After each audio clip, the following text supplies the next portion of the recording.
أسعد الله أوقاتكم متابعينا الكرام. جهز توفر عندنا هذا الموديل غرفة نوم قاط واحد ضمن الدرجة الاقتصادية وضمن الأصباغ البوية. هاي الغرفة تكون نجارة عراقية 100%.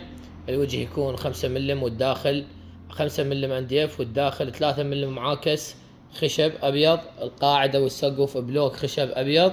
يكون ارتفاع الكنتور 2.4 متر، عرض الكنتور 3 متر 23 سنتيم. زاوية الملابس تكون بهالشكل هذا، تحتوي على مكتبة وباب دوار ومراية قيافة. عندنا الراس العالي وملحقاته، يكون الراس العالي والناصي والكوموديات الايمن والايسر. نظام عمل الكوموديات باب. عندنا هنا ميز البلازما متكون من باب عدد 2، وعندنا هنا الميز توالية تتكون من مجر زائد باب عدد 2.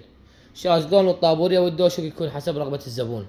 نجي هسه على تقاطع الكنتور. الكنتور يكون عنده بهالشكل هذا، الدوشمة واللون الرصاصي. اول خانة تكون نظام رف خانتين.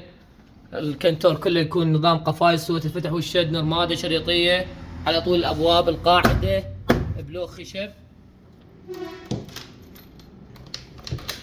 عندنا الابواب الوسطية تكون بورة علاقة. عندنا الباب الوسطي الثاني هم يحتوي على بورة علاقة بالشكل هذا. الصبغ طبعا بويه، شوف جودة الصبغ. عندنا الباب الاخير اللي هو السادس، ايضا يحتوي على نظام رف خانتين. كل الغرفة مثل ما قلنا لكم نظام قفايز سوة الفتح والشد، نرمادة شريطية والقاعدة بلوك. ونظام عمل الزاوية قلنا هذا باب دوار ومراية قيافة زائد مكتبة.